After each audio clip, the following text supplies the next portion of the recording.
Welcome back. Let's do some more girl talk, okay? So, I was thinking about how we women can bring ourselves up without relying on men to do it. We have to stop allowing men to dictate what we do.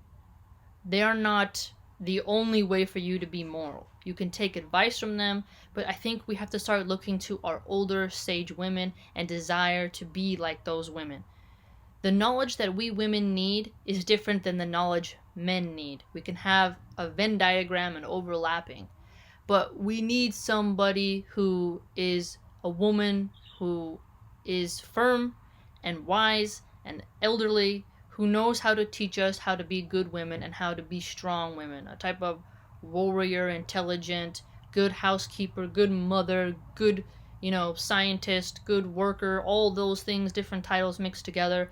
We have to look about the womanly expression and stop relying on men to be like, you should do your hair this way. You should wear this. You should say that. You shouldn't say this. It's like yes, your mother and your father and your community and your role models all have a part to play. But we can't allow men just to have the narrative. They're not the ones who get to decide what a woman does with her body and anything like that. They can suggest, but as an independent human being, I believe you have the right over your own personal sovereignty. If you don't like a behavior, if you don't like someone in your zone, if you are uncomfortable with somebody's personality or anything like that, you have a right to say, get away from me. And if you don't get away, you're going to get busted up. And you have to channel that inner just tiger, but know when to bring it out and when to be like, you know what, it's cool. Well, I'm just gonna dip out. Because today, men are watching extremely violent pornography. They are watching some of the most hardcore, dangerous stuff we've ever seen, and at a rate that has never been seen before. So men are becoming even more brainwashed into this. And it's not just atheist men, it's all men in every group of society are susceptible to this. Just because someone says, I'm part of this group, doesn't mean they're not susceptible to it. That's an illusion, that's a lie. Because if that was true, no priest would ever harm any child. Okay? And that's a fact. But I'm not going to just slam the Catholics, because that's something common among every religion. So, what can we do? We women, we have to start recognizing that we can't just trust men around our children. We have to really be careful. Most child molestations happen from a father or a family member. So we have to, as women, be more vigilant and less trusting. Just because somebody smiles in our face and tells us we look nice or tells us anything positive, that doesn't mean we automatically should trust them, right? The devil smiles with a smiley face, right? He's like, eh, and you have to be very careful. So I think it's time we start really changing the way we look at each other. We shouldn't have the Cardi B, Nicki Minaj, catty ghetto style, and we shouldn't be the rigid nun who constantly wants to slam and slam every woman for their behavior. Instead, I think we should be more of a Xena personality, and she was a great warrior, right? Myth, not a real one, but she was a strong woman where you'd be moral, you have good character, but you're firm, and you will not just let men walk all over you.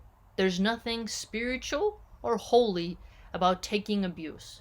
And I've seen this in all religious communities and even people who are agnostic or anything like that.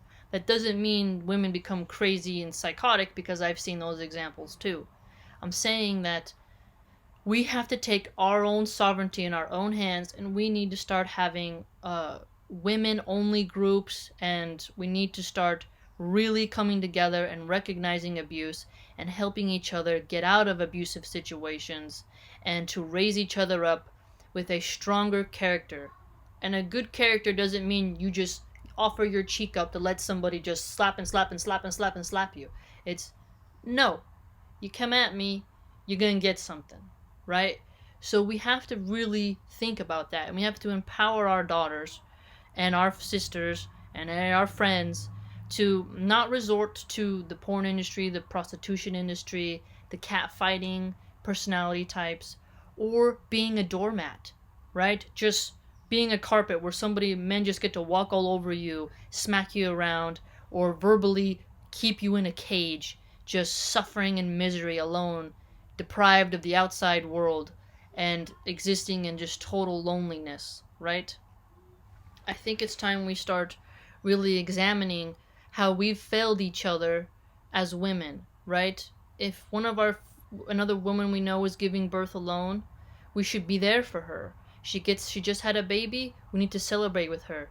You need diapers, let's help her out. We need to come together, right? And if she's dating a guy who's bad, you let them do their thing, but you give advice like, what, this guy's not good or something, and we keep an eye on those men.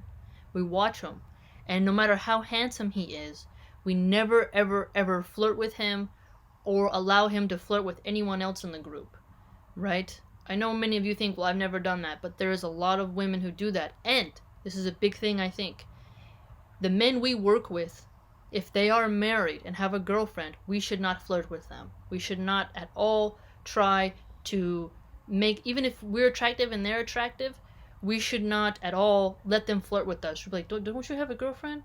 We need to shame them into acting better. Men constantly shame us, right? They constantly degrade us. Not all men, but many. Okay? They constantly say, oh, bitches, hoes. You see it in the rap music videos, oh, get on the stripper pole, or go make me a sandwich. There's a lot of different forms of abuse on women. Or men now, and especially in the paleo-conservative realm, think that women shouldn't even be allowed to vote anymore, or that women don't even have the brain capacity to learn. So I think we concentrate a lot on makeup and beautifying ourselves, but what if we start turning that towards knowledge, to where we can actually help women empower themselves? Again, it doesn't mean all of us have to be CEOs. It just means that we can be smart and intelligent and be like, okay, in our spare time, let's read a little bit. Let's, get into different fields. We need more women in the STEM field. We need more women in philosophy. We need more women chefs, especially, right? We need more women managers. We need women protecting other women. And if you're a woman in a position of power, look out for your girls at work. Be the hen, right? But the good hen, not like hen pecking everyone. Help each other. Encourage women to be more moral, right? This doesn't mean, I'm not talking about just the modesty route. I'm talking about, okay, do you really want to be with a guy who drinks a lot? Do you really want to be with a guy who watches that much porn? Do you really want to be with a guy who goes out and drinks and leave you alone? Or do you really want a guy who is, constantly trying to make you like, oh, you need to lose weight here, or, oh, you know what? This is too much, that's excessive. Oh, you should throw that away. I don't like this. Oh, your food is not like good, or anything like that, right? We need to help each other and be a shoulder for our fellow women to cry on and to vent to, and to keep their secrets shut, and to not tell our other friends what is going on in those girls' lives.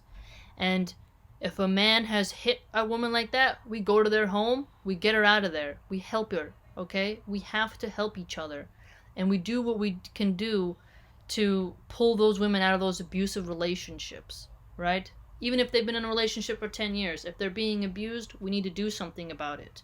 We have to come together and stop allowing men to create the narrative, right? If a woman is a single mom, don't judge her. Give her some food, give her some resources, help her figure out what she can do to survive.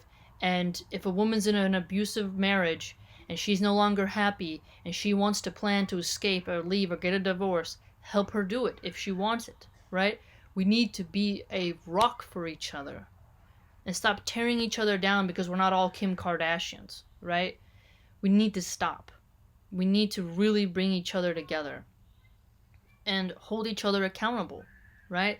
Only then can we bring back what it means to be a mother. Before someone goes and gets an abortion, really put your best foot forward to try to convince them not to get the abortion and help them when they do have their kid in any way you can. That's how we can stop abortions, and we can also stop the hookup culture if we stop promoting artists and start encouraging people not to listen to those artists, right? If we really work on it, I think we can change how women are being held down, how they hold themselves down, and how they kind of go astray. And there's not one blanket answer for this because there's so many cultures in the world and so many issues in the world. There's not a one answer. Oh, just go into this group and everything will be fine, because there's abuse in every group, regardless of what anyone says. So again, this is bigger than just a one solution thing or one pamphlet or one little tiny thing. We as women, as a gender, have to come together and really work on this. What do you think, ladies?